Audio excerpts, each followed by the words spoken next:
Assalamualaikum warahmatullahi wabarakatuh. Alhamdulillahi rabbil alamin, wa bihi nasta'in ala umurid dunya waddin. Ashhadu an la ilaha illallah wahdahu la syarikalah, wa ashhadu anna Muhammadan abduhu wa rasuluh la nabiyya ba'dah. Allahumma salli ala habibina wa syafi'ina wa dhukhrina wa maulana Muhammadin sallallahu alaihi wasallam wa ala alihi wa sahbihi wa man tabi'ahum bi ihsanin ila yaumiddin. Subhanaka la ilma lana illa ma 'allamtana innaka antal alimul hakim. Rabbana zidna ilman warzuqna fahman wa amalan salihan, amma ba'du.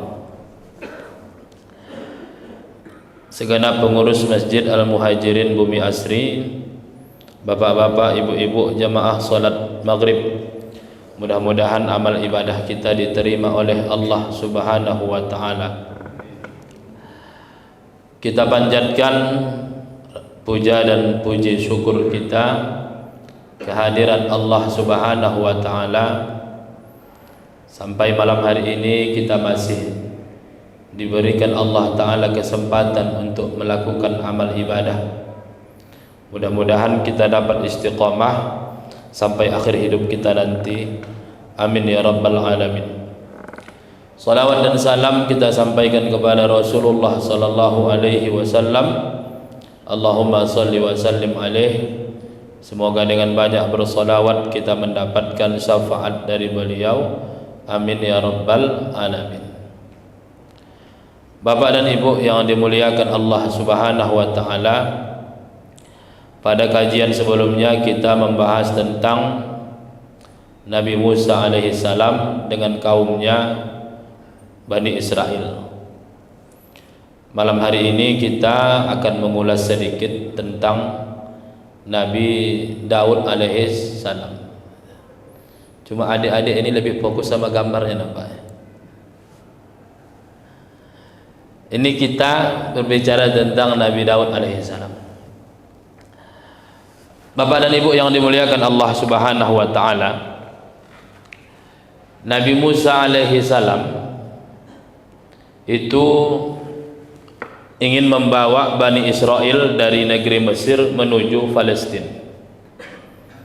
Itulah salah satu kejadian yang mereka hadapi, itu adalah ketika Nabi Musa alaihi salam diperintahkan Allah untuk memukulkan tongkatnya kepada laut itu.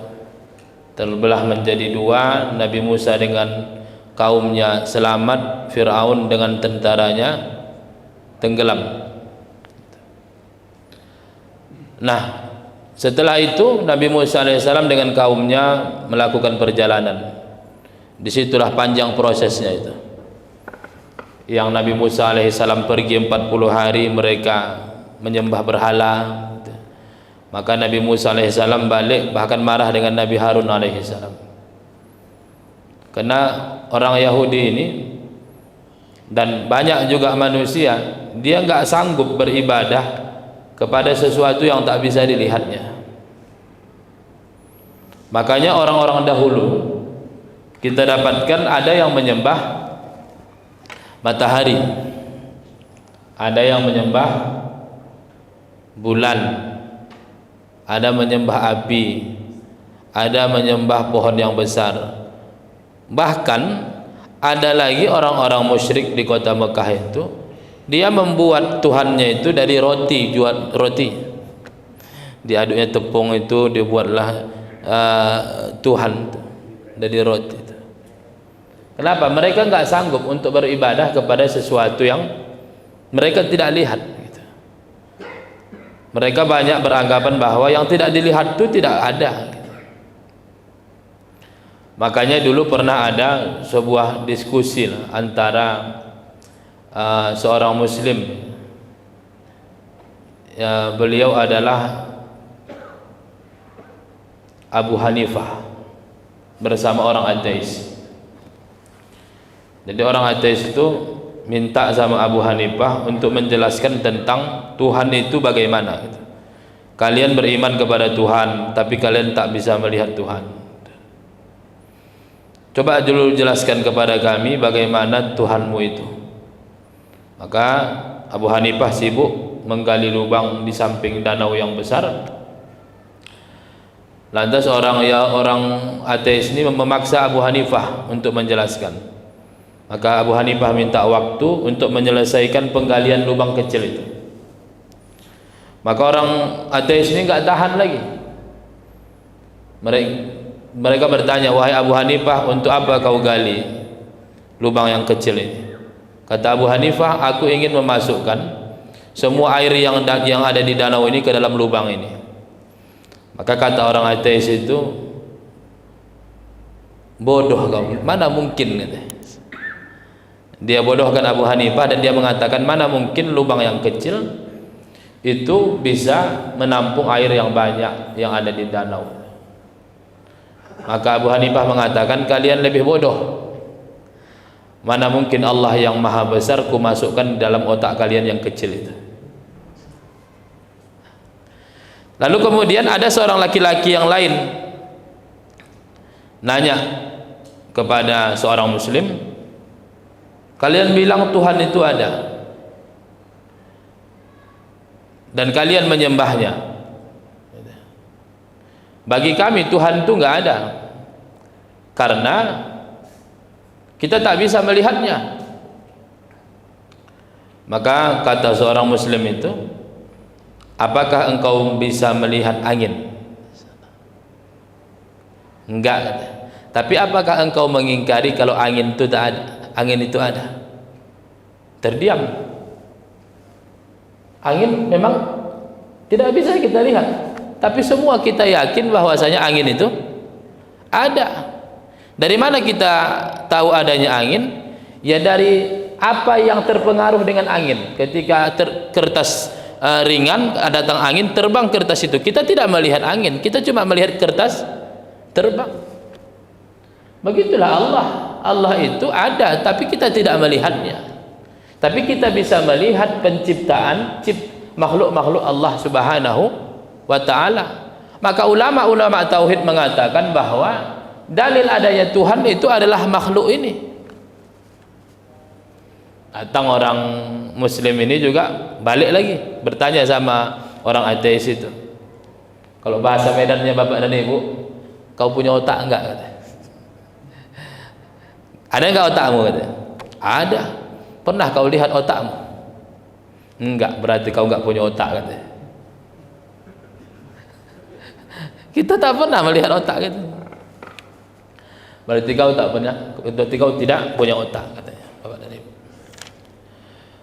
Maka begitulah bapak dan ibu yang dimuliakan Allah, tantangan para nabi dulu bagaimana menghadapi orang-orang yang butuh bukti-bukti itu. Sedangkan nabi-nabi ini dia mengajarkan iman itu.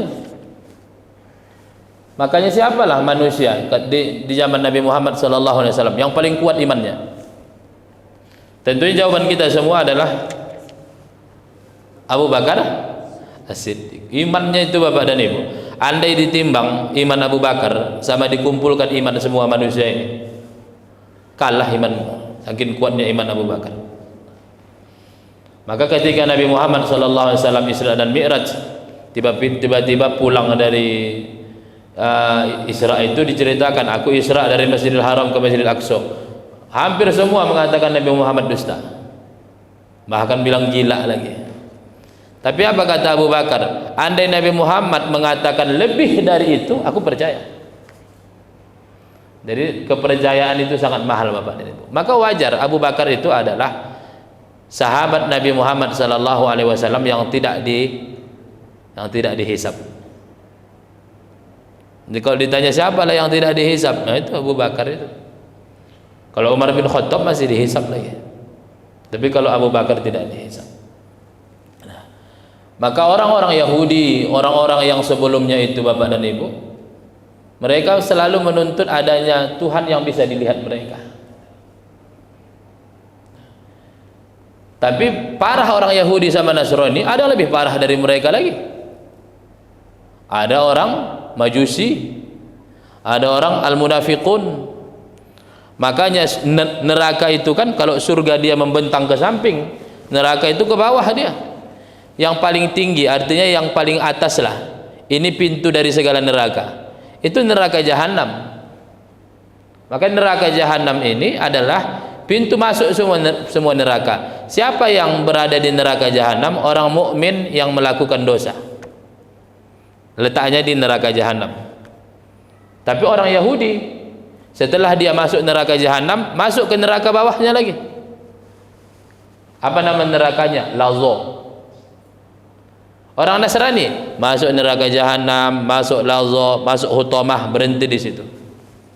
Maka neraka mereka neraka hutamah.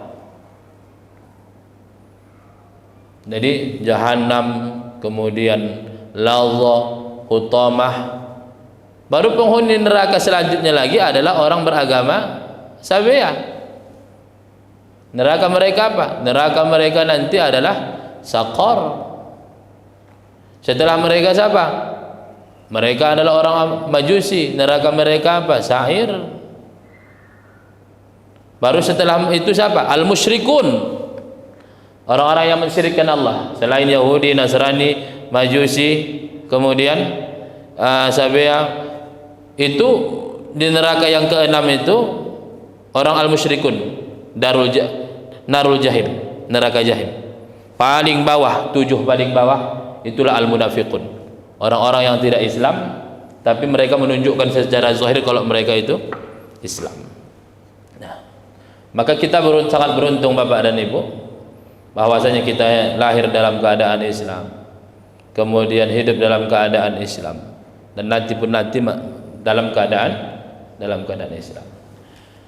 Nah, belum sampai orang Yahudi, orang Bani Israel ini ke Palestina Bapak dan Ibu, Nabi Musa alaihissalam meninggal dunia. Belum sampai ke Palestina. Nah, siapa yang melanjutkan kepemimpinan ini, membawa orang Bani Israel ke Palestina? Yusha bin Nun atau Joshua ya. Kalau dalam bahasa Arab disebut Yusha bin Nun. Dialah yang melanjutkan. Ketika orang Palestina ini sudah berada di Palestina, yang mereka lakukan pertama kali adalah pembagian wilayah. Karena kan Bani Israel itu kan Nabi Yakub, anaknya 12, ada di keturunan mereka dibagi nanti. Ini keturunan ini, di sini tanahnya dibagi. Nah, itu dibagi. Jadi mereka terkelompoklah di Palestina itu sesuai dengan suku masing-masing. Dan di antara nabi yang diutus kepada mereka saat itu adalah nabi namanya Samuel. Nabi Samuel. Tapi dia tidak masuk kepada Rasul yang 25. Nah, dan pada saat itu pula lah orang-orang yang ada nanti, orang-orang Bani Israel yang ada di Palestina itu, mereka akhirnya tertindas. Itulah nanti ada manusia seperti raksasa, Jalut namanya. Itulah nanti yang pemimpin perang dari musuh itu. Jadi Bapak dan Ibu yang dimuliakan Allah, tapi mereka ini sudah terkelompok-kelompok. Ini keturunan fulan gitu. Sampai-sampai Bapak dan Ibu yang dimuliakan Allah Subhanahu wa taala,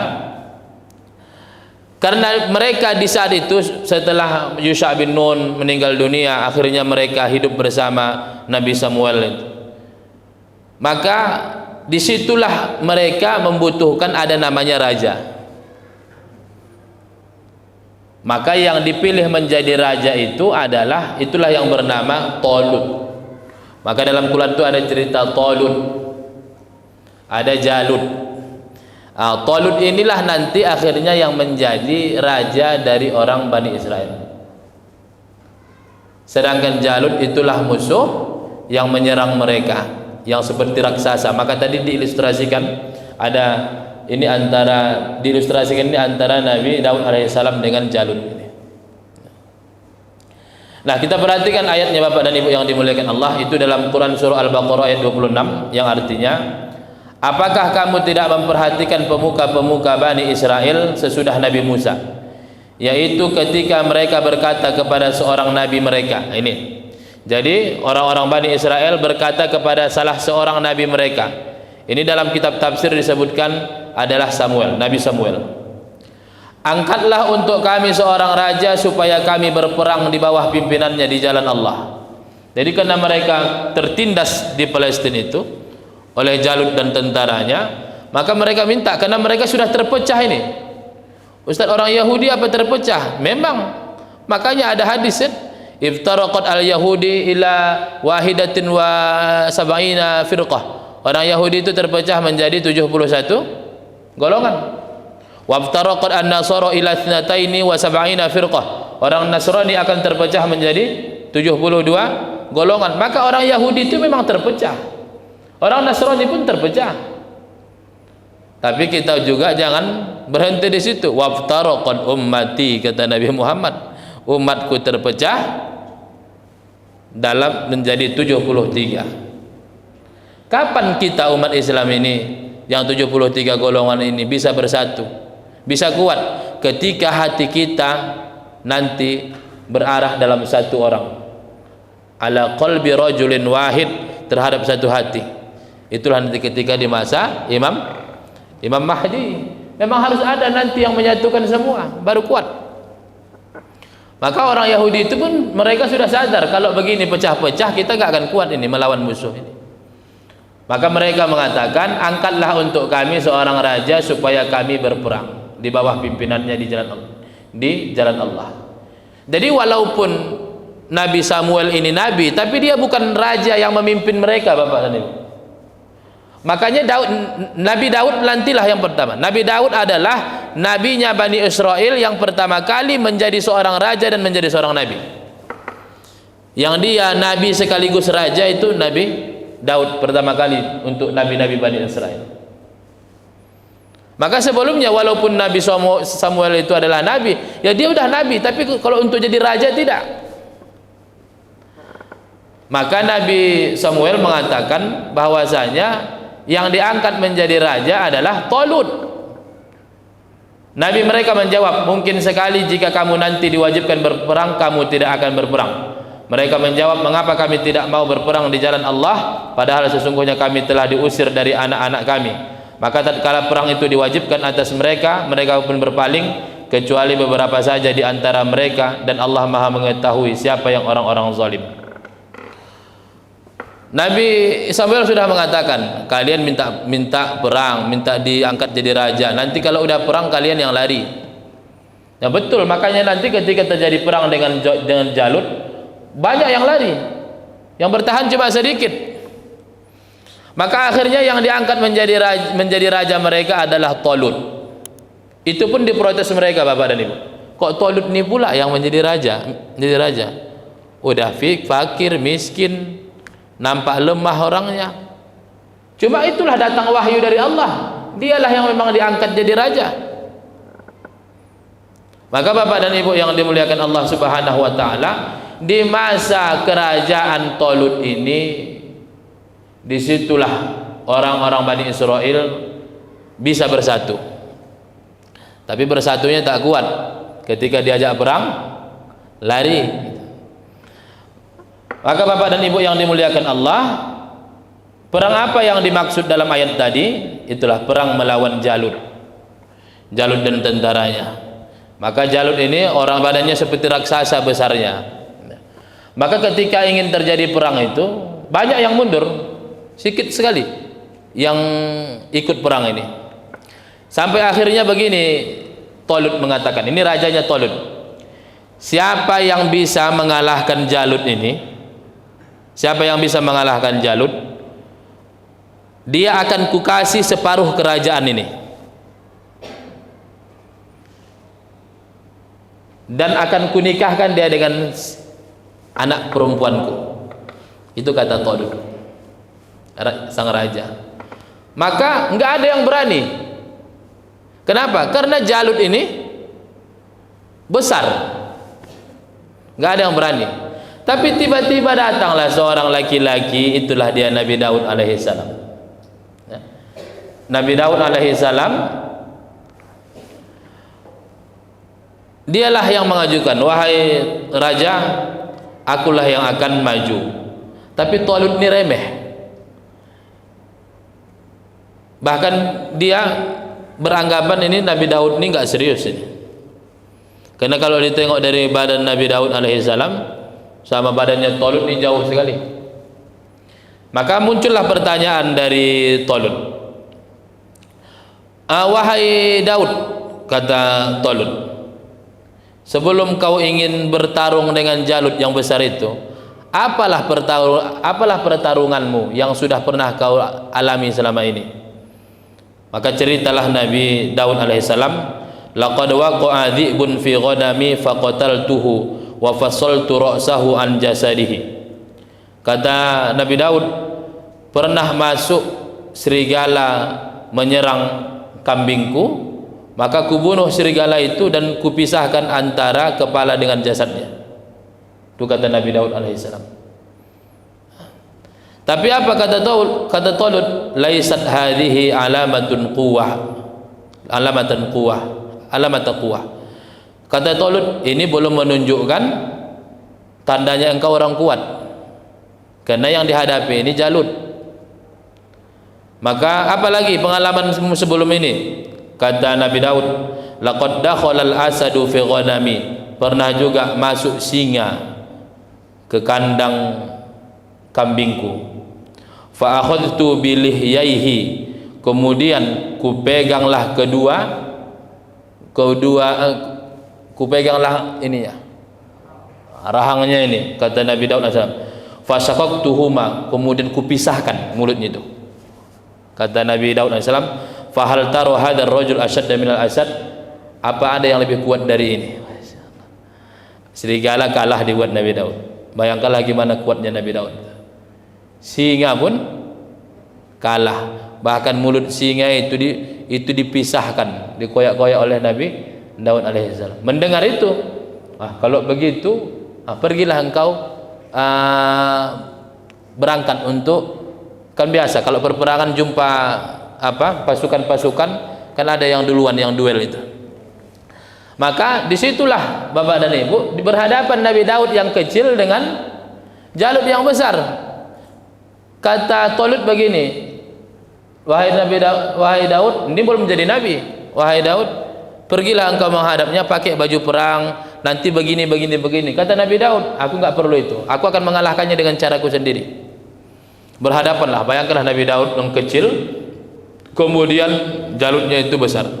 Sampai Jalut bilang begini, kau yang ingin mengalahkanku, baju perangmu aja nggak ada, muka perang pun nggak ada, katanya. Kata Nabi Daud alaihissalam, untuk mengalahkanmu itu gampang. Padahal Talut udah besar, pakai baju perang. Jadi akhirnya, karena Nabi Daud pun sudah diremehkannya, tentaranya pun sudah remeh juga. Bagaimanalah cara Nabi Daud alaihissalam mengalahkan Jalut ini? Ternyata Nabi Daud punya ini dia. Apa itu Bapak dan Ibu? Masya Allah. Yang kita dulu kecil ketapel ya? Untuk ketapel ya? Itu yang dibawa Nabi Daud alaihissalam. Diambil Nabi Daud itu batu, kemudian diarahkannya ke kepala Jalut, langsung mati Jalut di situ. Makanya dalam kitab ini Mawsu'atul Quran, Qasasul Quran, disebutkan bahwasanya sebenarnya itu bukan batu biasa. Itu kekuatan yang memang dititipkan Allah di batu itu, sehingga dengan diarahkan kepada Jalut, ada 3 batu yang disiapkan oleh Nabi Daud. Tanpa ada fisik, diarahkan ke Jalut, kena kepalanya, akhirnya mati. Dan disitulah tanpa terjadi perperangan, lari nih semua tentaranya, karena udah kalah Jalut. Nah, karena disitulah naiklah nama Nabi Daud alaihissalam. Dan ketika pulang dari perperangan itu, sebagaimana dijanjikan oleh Talut, bahwasanya Talut memberikan separuh kerajaan kepada Nabi Daud alaihissalam, dan kemudian menikahkan putrinya dengan Nabi Daud alaihissalam. ketika Talut meninggal dunia, dan saat itu juga umur Nabi Daud alaihi salam itu 40 tahun. Maka karena meninggal dunia Talut, kerajaan ini siapa yang mewarisi? Separuh sudah milik Nabi Daud, anaknya perempuan, maka diserahkanlah kepada Nabi Daud. Disitulah pertama kali Nabi Daud alaihi salam menjadi seorang raja, dan ketika genap umur 40 tahun Nabi Daud alaihi salam itu diangkat Allah menjadi nabi. Dan itu terdapat kalau kita lihat dalam Quran surah Sad, a'udzubillahi minasyaitonir rajim, wa syadadna mulkahu wa atainahul hikmata wa faslal khitab. Kami kuatkan kerajaannya dan kami berikan hikmah. Wa syadadna mulkah, kami kuatkan kerajaannya sudah 100%. 50% didapatkannya karena mengalahkan Jalut, 50% karena mewarisi dari mertuanya. Wa atainahul hikmah, dan kami berikan Nabi Daud itu hikmah. Apa itu hikmah? Maka ulama tafsir mengatakan hikmah di sini maksudnya adalah an-nubuwah, kenabian. Maka disitulah pertama kali ada seorang nabi, dia sekaligus seorang raja. Ada seorang nabi sekaligus dia seorang raja. Maka ada dua raja yang besar, Nabi Daud dengan Nabi Sulaiman. Ada raja yang besar tapi dimusnahkan Allah, itulah Fir'aun sama Namrud. Maka Nabi Sulaiman itu anaknya Nabi Daud. Nah, itu nanti kita bahas. Setelah Nabi Daud alaihissalam menjadi nabi dan menjadi raja, diberikanlah Nabi Daud ini wa faslal khitab. Faslal khitab ini adalah Nabi Daud alaihissalam diberikan Allah kebijakan dalam penyelesaian perselisihan. Maka kalau terjadilah persoalan-persoalan bersama Bani Israel, ini kan banyak kali persoalan mereka Bapak dan Ibu, orang Bani Israel, antar sukunya lah, antar ini. Maka Nabi Daud alaihissalam diberikan kecerdasan untuk menyelesaikan ini. Kecerdasan itu begini maksudnya Bapak dan Ibu, ketika ada dua orang yang berselisih, mungkin sulit mencari dalil siapa yang benar, siapa yang salah. Tapi karena diberikan Allah kecerdasan, maka ditemukan. Ada dulu pernah kejadian begini. Ada seorang hakim, dihadapkan dia dengan dua orang. Satu orang menuduh bahwasanya orang yang lain itu telah mencuri barang dagangannya.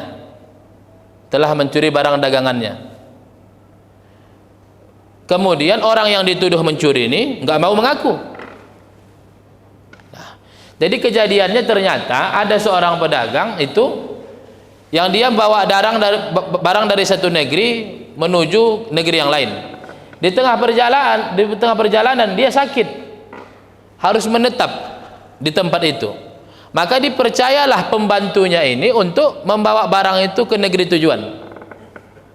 Tapi ternyata ketika pembantunya itu membawa barang ini ke negeri tujuan, di situ dia mengaku sebagai pemilik barang itu. Maka ketika sampai tuannya ini ke negeri itu, maka dia melihat bahwasanya anak pembantunya itu sudah mengakui dialah pemilik barang itu. Maka dibawalah ini kasus ini ke pengadilan. Tapi namanya Islam, kita kan agama Islam ini dari dulu kan Islam itu. Al-bayyinatu 'alal mudda'i wal yaminu 'ala man ankara. Orang yang menuduh itu harus bisa mendatangkan bukti. Sedangkan orang yang tertuduh dia bisa melepaskan dirinya dengan sumpah. Maka laki-laki tadi ini tidak punya bukti sedikit pun kalau memang barang dagangan itu punya dia. Sehingga kalau dibawa ke pengadilan, dia memang kalah. Jadi diputuskanlah di pengadilan bahwasanya pemilik barang itu adalah itu, yang pembantu tadi itu. Tapi ketika mereka sudah keluar, dipanggil hakim itulah. Budak, kata hakim itu. Yang menoleh itu. Yang menoleh orang yang mengambil harta tuannya itu. Disitulah hakimnya tahu bahwasanya yang benar adalah orang yang menuduh itu. Kalau secara pengadilan enggak terbukti. Tapi karena hakimnya ini diberikan Allah faslul khitab, diberikan Allah kebijakan dalam menyelesaikan perselisihan, akhirnya dia dengan panggil saja, budak. Yang menoleh itu adalah budak itu, pembantu yang mengaku barang itu, dan akhirnya diserahkanlah barang itu kepada laki-laki itu. Itulah yang dimaksud dengan faslul khitab, yang mungkin kalau secara hukum tidak ditemukan.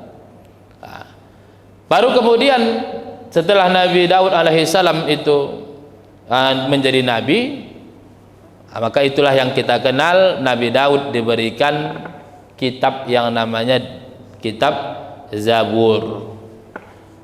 Kita ada wajib beriman dengan 4 kitab secara terperinci. Nabi Daud, Nabi Musa diberikan Taurat, Nabi Daud diberikan Zabur, Nabi Isa diberikan Injil. Kalau Taurat itu isinya banyak, itu hukum. Kalau Injil itu lebih kepada akhlak-akhlak. Kalau Zabur ini dia banyak syair-syair. Makanya Nabi Daud membacanya pun pakai nada.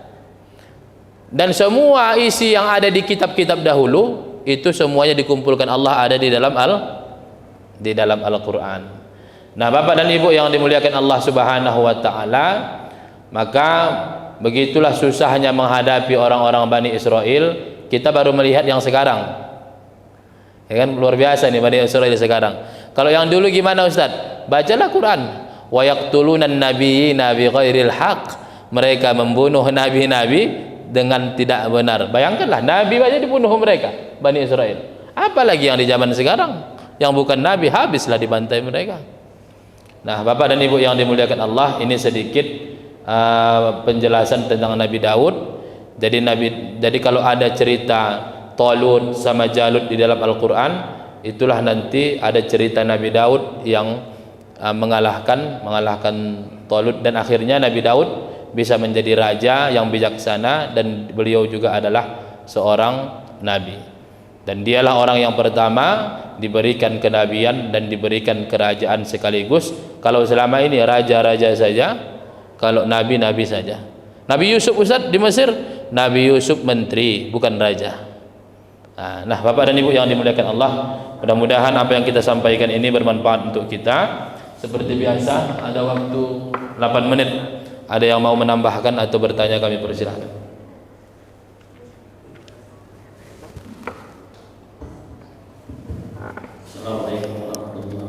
Assalamualaikum warahmatullahi wabarakatuh. Ustaz, mohon diterangkan kenapa para nabi setelah kita debut nama mereka kita sebut alaihi salam, sedangkan Nabi Muhammad sallallahu alaihi wasallam. Terima kasih. Bapak dan Ibu yang dimuliakan Allah, nabi-nabi hampir semua kita katakan alaihi salam. Kenapa berbeda dengan Nabi Muhammad sallallahu alaihi wasallam? Nah, karena Bapak dan Ibu, itulah salah satu keistimewaan yang membedakan antara Nabi Muhammad sallallahu alaihi wasallam dengan nabi-nabi yang lain. Di mana? Ya tentunya kita satu. Kita semua tahu bahwasanya sebaik-baik makhluk Allah adalah Nabi Muhammad. Bahkan Nabi Muhammad dengan malaikat Jibril sendiri lebih baik Nabi Muhammad daripada malaikat Jibril. Jadi afdalu khalqillah. Jangankan dengan nabi yang lain, sama malaikat Jibril lebih mulia Nabi Muhammad sallallahu alaihi wasallam. Kenapa? Karena Allah katakan, wa ma arsalnaka ila rahmatan lil alamin. Tidak kami utus engkau Muhammad kecuali rahmat untuk sekalian alam. Dan malaikat Jibril masuk pada bagian alam. Berarti Nabi Muhammad sendiri menjadi rahmat untuk malaikat Jibril. Maka inilah kedudukannya. Maka tidaklah sama Nabi Muhammad dengan nabi-nabi yang lain. Lalu kenapa ada Nabi Muhammad sallallahu alaihi wasallam? Karena memang itu ada dalam Quran. Ya kan? Innallaha wa malaikatahu yusalluna 'alan nabi. Ya ayyuhalladzina amanu sallu 'alaihi wa sallimu taslima.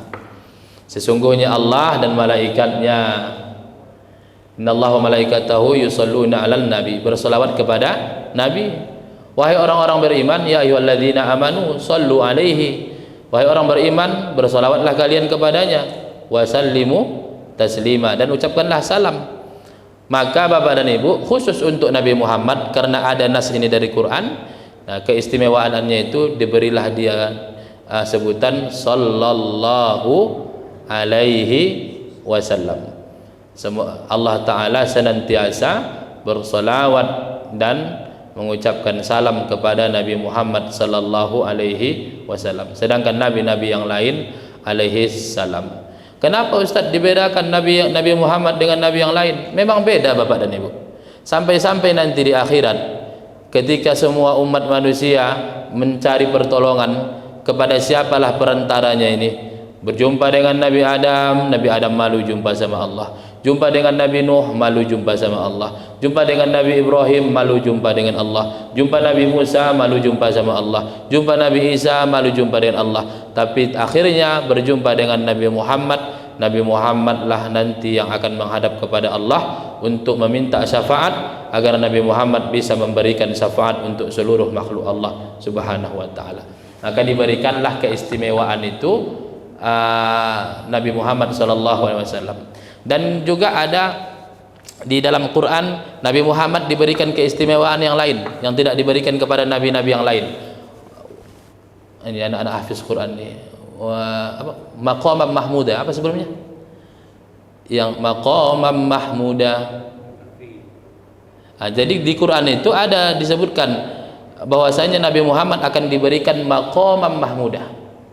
Jadi apa itu maqamam mahmuda? Itu diberikan kepada Nabi Muhammad, bahwasanya Nabi Muhammad diberikan as-syafa'atul uzma, syafaat yang paling besar, sehingga Nabi Muhammad nanti akan bisa memberikan syafaat ketika manusia di padang mahsyar. Bahkan orang kafir sendiri mendapatkan syafaat Rasul di padang mahsyar, tapi syafaatnya bukan syafaat masuk surga, syafaatnya menyelesaikan penantian yang panjang di padang mahsyar, supaya dimulailah penghisapan dan penimbangan amal. Wallahu a'lam.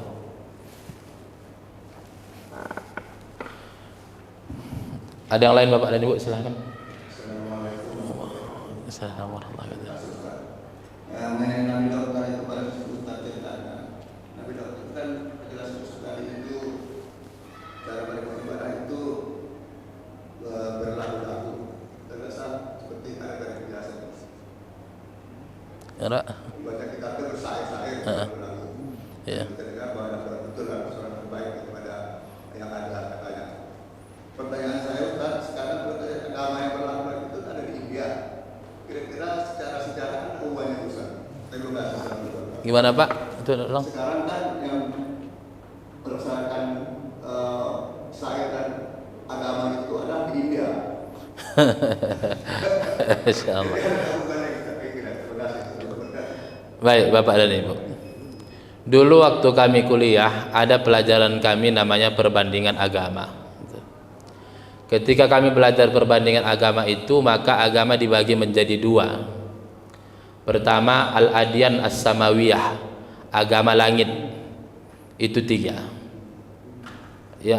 Yahudi, kemudian Nasrani, kemudian Islam. Cuma nanti agama samawi ini nanti akan dibagi lagi, ada ad-dinul haq, agama yang benar, ada agama yang batil. Nah, kemudian masuk pembahasan al-adyan al-wadha'iyah, agama yang buatan manusia. Termasuklah nanti pembahasannya agama yang buatan manusia itu adalah agama al-hindusiyah. Al-hindusiyah itu agama Hindu. Kitab mereka itu kitab Weda. Kitab, walaupun orang India itu suka menyanyi suci ini, tidak ada kaitannya mereka dengan ajaran Zabur, karena Zabur ini memang diturunkan Allah untuk Bani Israel. Nah, jadi dulu pernah kita bahas di sini Pak, kan kitab Zabur kan. Jadi Nabi Daud alaihissalam ini kalau sudah membaca kitab Zabur itu semua makhluk berhenti untuk mengelilingi Nabi Daud. Manusia, jin, hewan buas pun berhenti, lupa mereka untuk memangsa kalau udah Nabi Daud alaihissalam membacakan Zabur itu. Bahkan disebutkan bahwa kalau udah Nabi Daud membaca Zabur itu, sampai burung pun lupa untuk terbang. Bayangkanlah itu. Tapi kalau kita kaitkanlah itu dengan kitab Weda, kita kaitkan dengan Hindu, tidak. Karena orang agama Hindu ini dan kitab Weda itu adalah agama buatan manusia, tidak ada kaitannya dengan agama Samawiyah. Wallahu a'lam. Astaghfirullahalazim, astaghfirullahalazim, astaghfirullah. Alhamdulillahi Rabbil Alamin, wassalatu wassalamu ala ashrafil anbiya'i wal mursalin wa ala alihi wa sahbihi ajma'in.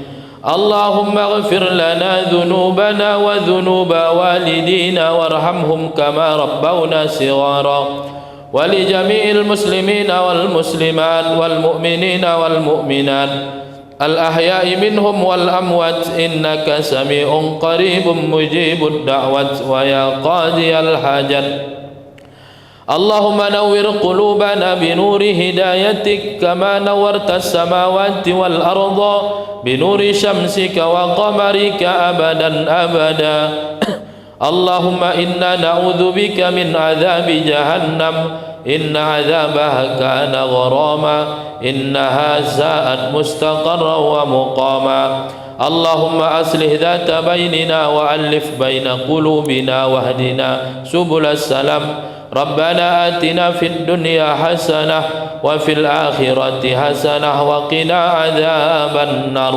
وصلى الله على سيدنا محمد وعلى آله وصحبه أجمعين والحمد لله رب العالمين تقبل الله منكم